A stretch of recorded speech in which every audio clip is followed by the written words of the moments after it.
Okay, we ready? Okay, so Chris, let's just do a steady 5-second turn I'll hold you to that. of these slides. Okay, so this is different vehicles, different types. This is just like structure, housing structures and stuff like that. It's all very understandable, very easy. Lots of different types of vehicles, sizes of vehicles, right? Of course, they all have names. Kids, cars, vans. Yeah, we'll just keep rolling. I am.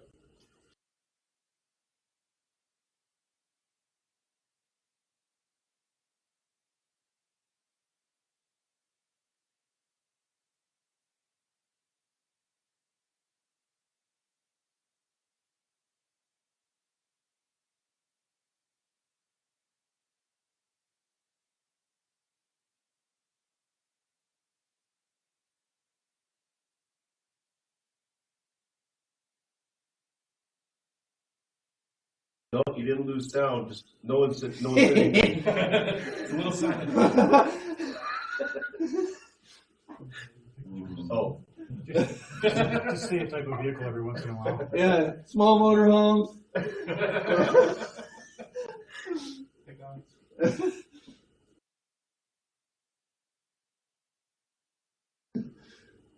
Okay, here we go. Okay, so seatbelt pretensioners. These are meant to lock the belt during the crash. Of course, when you cut these, the springs will go. So again, it's another good way to make your patient panic and look like a rookie. So just realize that those are there and that they're gonna pop if you don't have control of the belt when you cut it and let them slide back in, and then they still might turn a bunch when you let go of what's left of the seat belt. They can be hidden in V posts.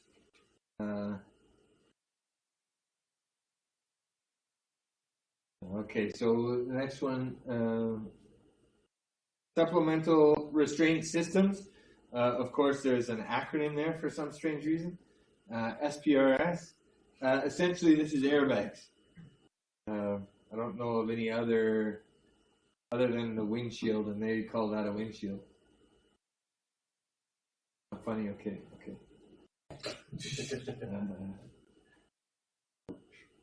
So airbags exist in a variety of ways.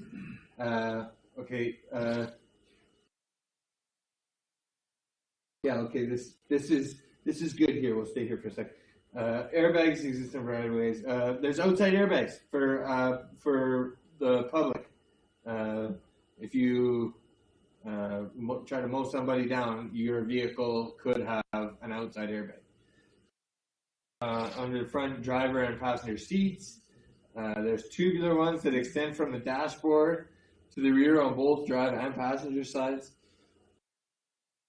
They can be incorporated into shoulder straps. They can of rear passenger seat belts, motorcycle and airbag suits. ABCs of dealing with these. Okay, so always respect deployment path. So they're giving you some distance rules for different airbag types. Seems like a lot to remember to me, but I know you can do it. I have faith. Be aware that there is no way to make undeployed airbag, ROPS, or SPRS safe. Caution must be paramount when cutting or manipulating these systems. So the safe working distances, use 5, 10, 12, 18, and 20-inch rule of thumb. So 5 inches, everybody knows what 5 inches is, right? Yeah. Is that funny? Okay. I got a 5 inch bit. Okay, so side impact airbags. They want you to respect a 5-inch distance for side impact airbags. A 10-inch Distance for driver front airbags. Okay. Impact curtains deploy down from the headliner, approximately 12 to 18 inches. And that's like when you put your head into a window, right? 12 to 18 inches from the top of that window. So don't put your head in those windows, right? Just a good rule. Passenger frontal airbags, 20 inches. So keep your head 20 inches away from the steering column or the passenger airbags. Sorry, not the steering column. Driver front airbags is 10 inches. So, and you shouldn't really maybe even have your helmet on if you were doing that, right? So all the dangers need to be controlled before you do that, right? And certainly don't put your head in between the patient and the steering wheel. Okay, so during extrication, we want to expose to metal so that we aren't cutting any airbag systems or the power associated with them or the cylinders associated with them. Do not cut cushions. Do not cut inflators. Pry away the trim and interior and look before you cut. So we always want to pull the plastic pieces away from the B posts, the A posts, all that stuff before we cut, right? So hopefully we're going to be using their little pry handlebars. They're like large flat blade screwdrivers, and we're going to use those to pry that plastic trim away before we cut, so that we know that we're not going to cut through a cylinder. Okay, so passenger restraint airbags, single stage system, deploy only once. There's dual stage systems, like Cody said, that can deploy twice. Airbags can deploy in excess of 200 miles per hour, which is, for us Canadians, 322 kilometers an hour, with an inflating force of over 3,000 psi. Even though we're Canadians, we won't need to know the KPA. Of course, there's loud noise during deployment. I don't know how many of us have actually seen these go off. I know I've had the opportunity to see a bunch of airbags being deployed with dummies over top of them that go flying and stuff like that. We're going to try and we have some airbags. We're going to see if Tony can go out and set some off. Excellent. Because it's quite impressive. Of course, patients or drivers, if you're anywhere near to these, you can get burns associated with the packing powder for these. They're packed with powder to keep them dry. You can get burns associated with your face ramming into them too. They're electronically activated. Reserve power can keep activated for up to 5 minutes after battery disconnected. So, like we said, we just want you to always treat these as though they're live. It's not recommended to cut or restrain any airbag system. Some can be mechanically activated. They'll respond to shock or pressure. The shock or pressure would be the sensors that are sensing impact, right? It can be activated by fire suppression and extrication activities. Treat all systems as live. Okay, head protection systems.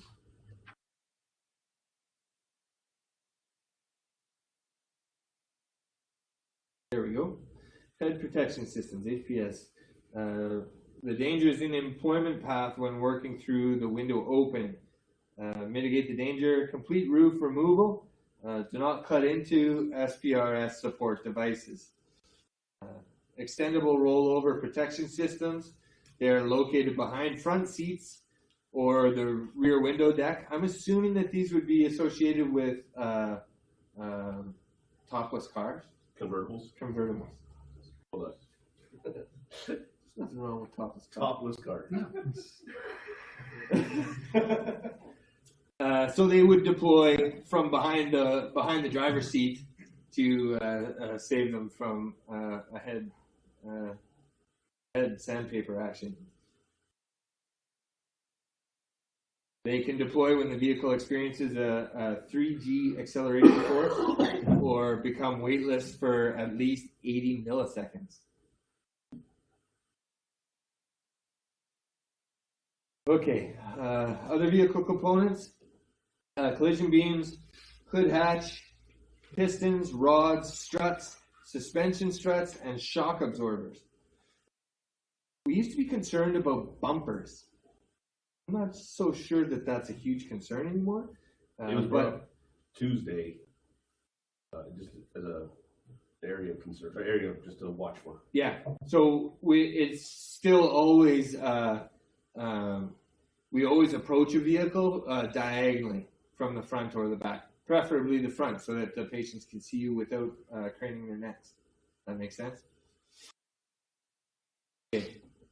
Another danger that's worth talking about for a second, these hatch closing and opening pistons, during fires, they are quite a danger because they will overheat and explode and shoot that arm, the piston arm, can be shot and ricochet off the ground into firefighters and stuff like that, right? Something to be aware of. So collision beams are located inside doors to limit penetration probably for a T-bone or associated collisions. They make it more difficult for breaching doors. Hood and hatch pistons would be the same as the hatchbacks. They have pressure from fluid, gas, or springs that can pose hazard during vehicle fires. Obviously, you don't want to cut through them, but they don't have a lot of potential energy in them, so you can cut through them. It's the fire that heats and makes that compression inside.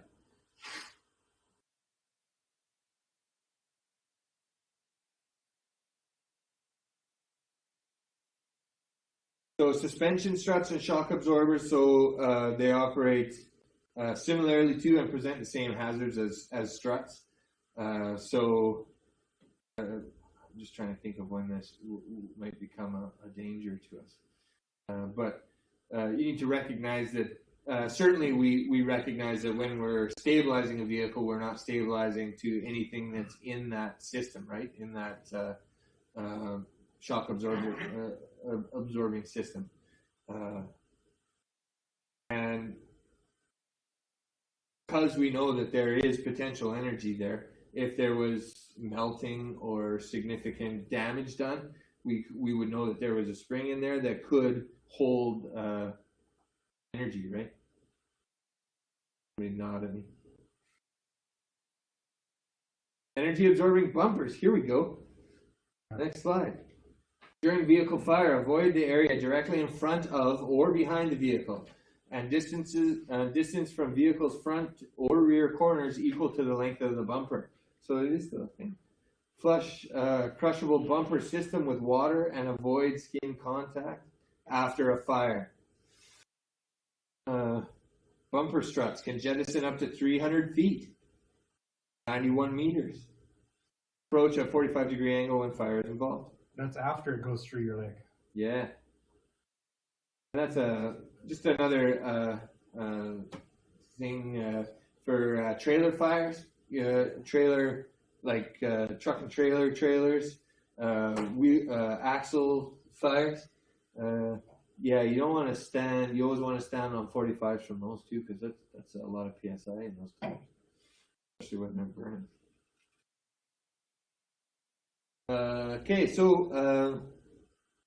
We'll move on to objective 3, electrical systems.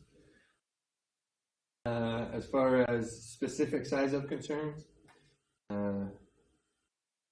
6 to 42 volt systems, onboard power inverters, capacitors, like I was saying, may be equipped with more than one battery. These should be isolated as soon as possible. Disconnect the negative terminal first when disconnecting batteries. Alternative fuel systems. Certainly the liquid LPG is pretty obvious, right? Liquid propane, diesel, really just liquid propane. Okay, Objective 4, stabilization. Back to stabilization. Obviously, it's a very important part of our extrication system. So describe passenger vehicle stabilization methods. Can we go through this? Who can give me a couple methods?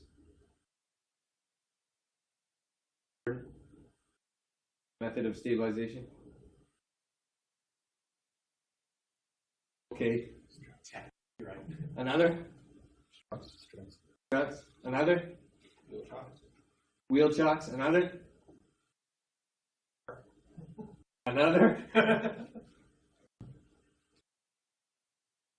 Marry the two together if there's two vehicles. You can marry vehicles. What if your vehicle's on a significant slope? Yeah, you can chalk. You can anchor too, right? Winch line. Yeah, winch line would be an anchor, right? Good. Excellent. Done. We're going to move fairly quickly for now. Fast, yes. I think we've kind of been through this, yeah?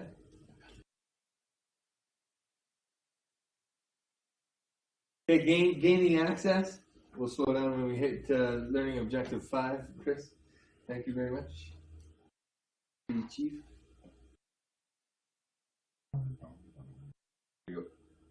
Okay, so obviously, what are we going to do? We're going to Try before you pry. try before you pry. That goes for Windows too. And actually, this is another thing that you could do, thinking ahead of the game. You could do this before you de-energize your vehicle, right? You can just hit all the buttons and open all the windows, right? Depending on what the temperature is, depending on the circumstance, certainly something to think about.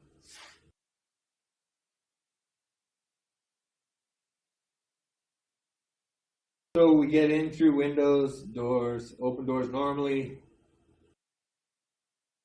Hold them open. Normally, yes. Normally when we open things like this, we can, we don't want to go harfing on the door, right?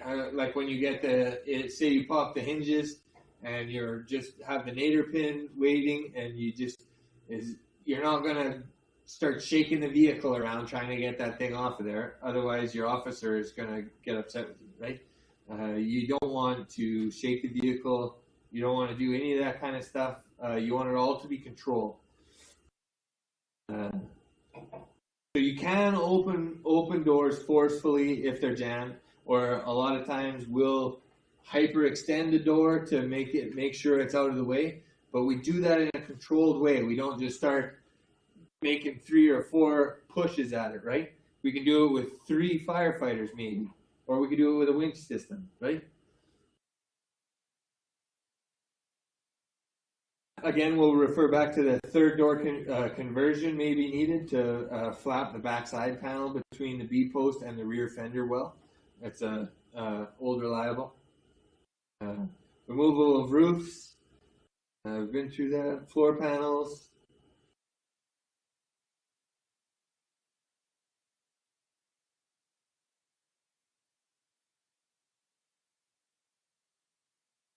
So, passenger. Identify extrication tactics to be used on passenger vehicles. So,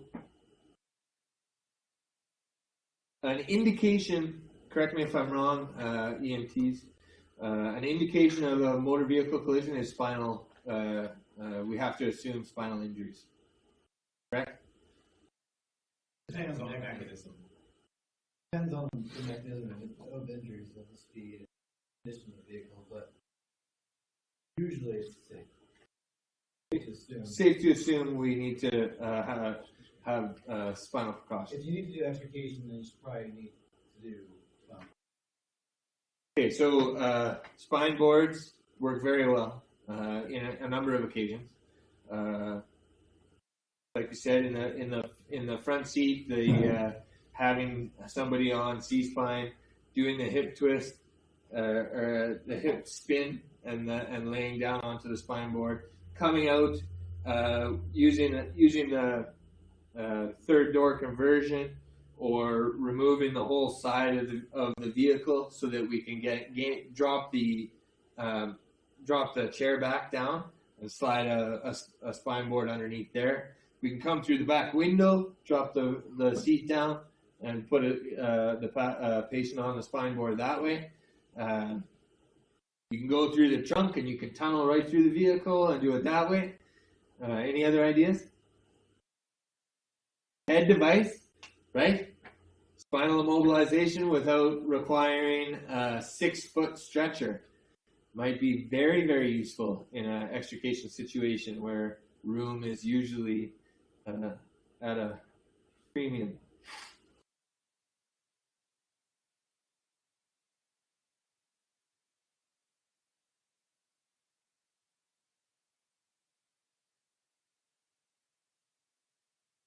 So onside extrications, the greatest challenge is stabilizing and packaging the patients.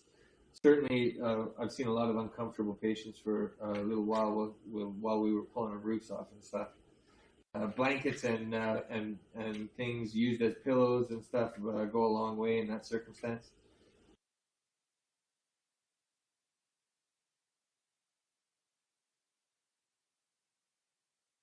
So some ideas for a pancake roof collapse.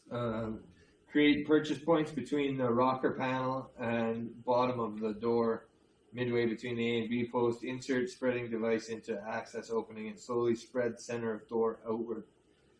So that's just popping the door, I guess, using opening.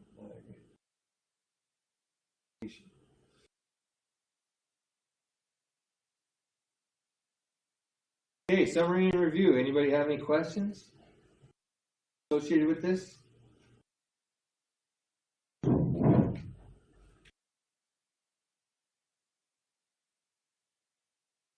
Okay, we'll move on to, we'll do a quick break this time, 3 minutes, and we'll move on to chapter 7, buses. And we'll be done. Keep up the